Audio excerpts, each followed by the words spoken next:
Welcome to the Deep Dive. Today, we're taking a closer look at something most of us do every day, that first meal, breakfast. Right, and you might think you know breakfast. Maybe you've even heard it's the most important meal of the day. Exactly. But after digging into the sources you shared, well, the story behind that phrase, and breakfast itself, is really quite surprising. It's got a fascinating and, frankly, unexpected origin. It really does. It's a concept that's, much more complex and culturally shaped than I think most of us realize. So this deep dive is going to challenge some of those common ideas, won't it? Definitely. We're tracing its journey, from ancient fuel for laborers right through to modern marketing and looking at its real impact on health and culture. Okay, so we'll be looking at ancient civilizations, medieval monasteries, even the Industrial Revolution, and modern advertising. Quite a sweep. It is. So let's unpack what this rich history tells us about a meal we often just take for granted. Where should we start? Maybe the name itself. That's a great place to start. The word breakfast gives us a huge clue right there. Because it literally means to break the fast from the night before. Precisely. Breaking that period of not eating overnight. And it's interesting how the language sort of tracks these changes, isn't it? Before breakfast became common in, the 15th century? Yeah, around then in written English. Before that, Old English had terms like morgen meat, morning meat or morning food. And here's a real twist from the sources. The word dinner originally meant something similar, to break a fast. That's right, from a Gallo-Romance term. Its meaning shifted around the mid-13th century. It just shows how these meal definitions, they aren't fixed, they evolve over time. So the words themselves tell a story about changing habits. Okay, so let's go way back. Ancient times. What did breakfast look like then? Well, if you look at, say, ancient Egypt, the sources you found show that for the peasants building the pyramids, breakfast was often their main meal of the day. Their main meal. Wow, what were they eating? Must have been substantial. Oh, definitely. Things like bread, beer, beer and onions. Serious fuel. Beer for breakfast. Okay. And there were other things too, right? Like fava beans. Yeah, fuel, which might be the ancestor of full madams we know today. Also baladi bread, and even falafel, but made from fava beans back then, with onions, garlic, parsley, coriander. Sounds pretty hearty. It definitely sets you up for a day of hard labor. It does. And it wasn't just Egypt. Ancient Britons often had porridge, usually from barley or wheat. Porridge makes sense. What about the Romans? Did they break fast? They did. They called it intaculum. Intaculum. Catchy. What was on the menu? Often pretty practical stuff. Everyday things like bread, cheese, olives, maybe some salad, nuts, raisins, and often cold leftovers from the night before. Leftovers for breakfast? Some things never change, huh? Pretty much. Yeah. They also drink something called mulsum wine mixed with honey and spices. Spiced wine for breakfast. Okay. And the timing wasn't fixed. Not at all. Could be super early, like 3 or 4 a.m., or much later, like 9 or 10 a.m. Roman soldiers, though, they needed consistency. They started with pulmentus. Pulmentus, what's that? Think of porridge. Kind of like polenta, made from roasted spelt or barley cooked in water. Again, fuel for a demanding day. So breakfast was definitely a thing in various forms. But then, things changed, didn't they? Particularly in Britain during the Middle Ages, it almost disappeared. It did for several centuries. And this is where it gets really interesting, because it wasn't just about practicality anymore. It was about, morality. Morality? How so? Why would breakfast become frowned upon? Largely due to religious beliefs. A very influential figure, St. Thomas Aquinas, argued that breaking your fast too early was actually a sin. A sin, like gluttony. Exactly, gluttony. He specifically called it pre-proper, which means eating too soon. Wow. So eating breakfast could be spiritually risky. That puts a damper on your morning meal. It certainly did for many. So people shifted largely to just 2 meals a day, one around midday and one in the evening. Breakfast was, discouraged. But surely not everyone skipped it. What about people doing hard physical work? Right, there were exceptions. Laborers needed the calories, so they were generally permitted to eat something, maybe simple bread, cheese, and ale. Ale again. Yep. And also children, the elderly, and the sick were usually allowed breakfast. It was seen as a necessity for certain groups, definitely not a social occasion for everyone. And the ale, or small beer, as the sources called it, that wasn't about getting drunk first thing. No, not at all. It was often safer than the water available at the time. Think of it as a low alcohol, hydrating, calorie-containing drink, a public health measure almost. Okay, that makes more sense. So how did breakfast make its comeback? Well, as the direct influence of the church began to lessen over time, breakfast slowly started becoming more acceptable again. And didn't new foods play a role? Like chocolate? Absolutely. The arrival of chocolate from South America was a big deal. It actually prompted the Catholic Church to clarify its stance, ruling that liquid doesn't break the fast. So drinking chocolate was okay. Huh. A loophole for chocolate lovers. Clever. And other things started appearing too, like bacon. Exactly. Products like Wiltshire bacon started becoming more common on breakfast tables. You see the beginnings of the breakfast we might recognize more today. Okay, so fast forward a bit. The Industrial Revolution. This must have been a huge turning point for breakfast. A massive one. It really cemented breakfast as an essential meal, especially for the working class. Because of the factories, the hard labor. Precisely. Long hours, intense physical work, it demanded serious calories first thing in the morning. So what were typical working class breakfasts like then? Often things like bread, dripping, maybe gruel, and fish, because fish was relatively cheap protein back then. Basic filling stuff. But then you had the other end of the scale, right? The Victorian middle and upper classes.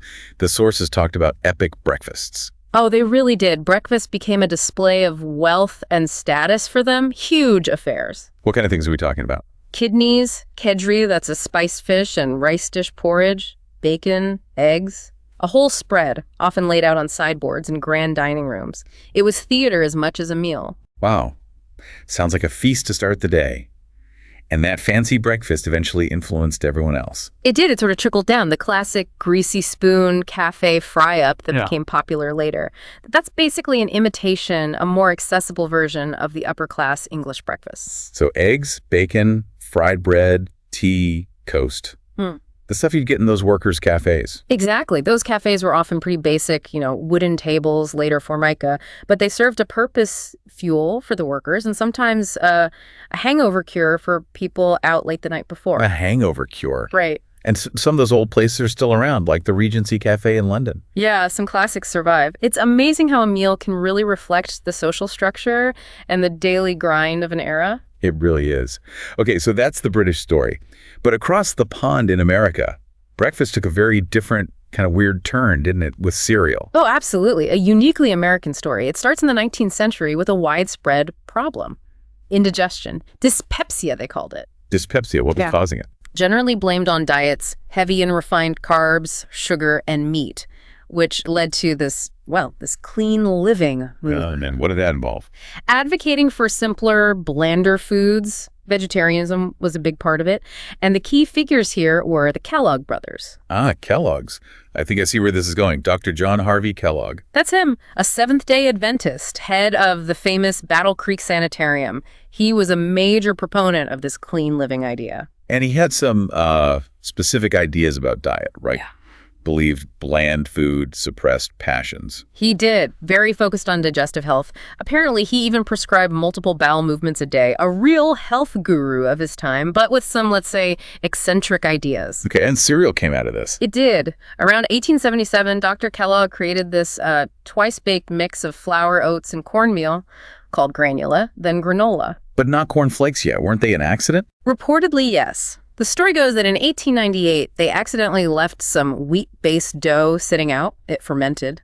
When they tried to roll it thin instead of a sheet, they got flakes. They toasted them, and voila. Accidental flakes.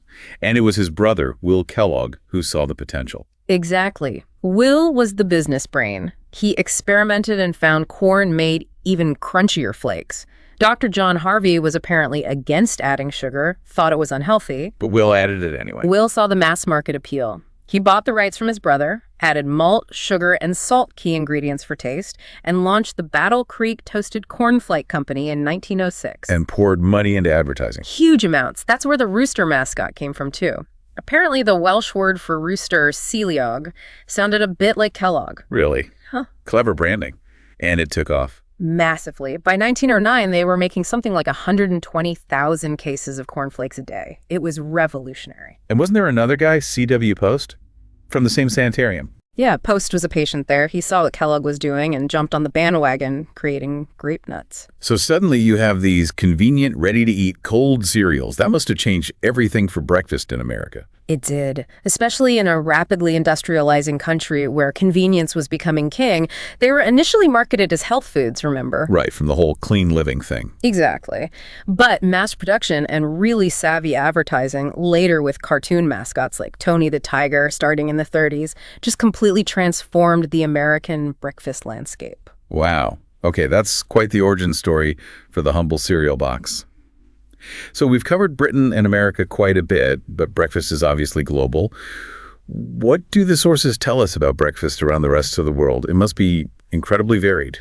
Oh, unbelievably varied. It's a real culinary kaleidoscope out there. You mentioned the continental breakfast earlier. Yeah, the lighter one. Yeah. Coffee, pastries. Exactly. Developed mainly by the hotel industry for travelers. It first popped up as a term in 1896. It's sort of based on lighter French and Mediterranean styles. So what about other places? Africa, for instance. Huge diversity there, too. In Ethiopia, you might have injera, that sourdough flatbread with stews, maybe part of a coffee ceremony. Egyptians love hearty stuff like full madams, falafel, cheese. Moroccans often have different breads or semolina pancakes with olive oil and tea. Nigerians might have fried birn cakes or wheat cakes with porridge. It really depends on the region. In Asia, imagine rice is common. Often, yes. In Japan, a traditional breakfast is quite something: steamed rice, miso soup, pickles, sometimes a raw egg over the rice, maybe grilled fish, green tea. Very different from a croissant. Definitely. What about somewhere like India? Again, super diverse, lots of flatbreads like parathas, often stuffed, served with curries or pickles in the north. In the south, you've got things like idly steamed rice cakes or dosa crispy crepes. And Hong Kong, a mix of styles. Yeah, English and Cantonese influences. Dim sum is a popular breakfast or brunch option there, along with things like milk tea. It's fascinating how local staples just become the natural first meal. What about the Middle East? Arab countries often have bread, dairy, tea, maybe jam, or flatbread with za'atar. Iran has lovely flatbreads with cheese, butter, honey, or cooked dishes like halim, which is a wheat and meat porridge. Israeli breakfast is famous for being quite lavish: cheeses, salads, eggs, bread, hummus, maybe shakshuka. So many amazing options. Let's hop back to Europe briefly. We know the UK and Ireland have the full breakfast. Right, the big fry-up, though maybe more for weekends now. Porridge has also been a staple for centuries. But then you go to France, and it's typically sweet café au lait, baguette with butter and jam, croissants. Very different vibe. Germany, Italy. Germany and Austria often have bread rolls, cold cuts, cheese, jam, eggs. Italy is usually simpler. A cafe latte or cappuccino with a pastry like a cornetto, often eaten standing up at a cafe bar. The Netherlands has bread with loads of toppings, famously including chocolate sprinkles, hagelslag. Chocolate sprinkles for breakfast. The Dutch know how to live. Okay, North and South America beyond cereal. Canada has similarities to the US and UK, but with maple syrup featuring heavily, and things like pea meal bacon. Mexico often has quite substantial breakfasts: huevos, rancheros, chilaquiles, tamales, very flavorful. And the U.S., beyond cereal. Well, the traditional eggs, bacon, pancakes, waffles, toast is still big. Breakfast sandwiches are huge now, too. Historically, cornmeal was key. Corn pone, Johnny cakes, waffles came with Dutch pilgrims, and canned juice, like OJ, became big after vitamins were discovered early 20th century. Right, the vitamin craze.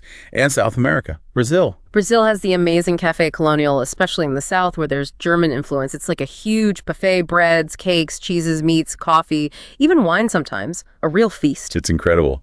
Breakfast really is a window into culture, isn't it? Yeah. Okay, let's circle back to that phrase we started with. Breakfast is the most important meal of the day. You said it had marketing origins. It absolutely did. Here's the kicker from the sources. That phrase was largely popularized by a 1944 marketing campaign. 1944.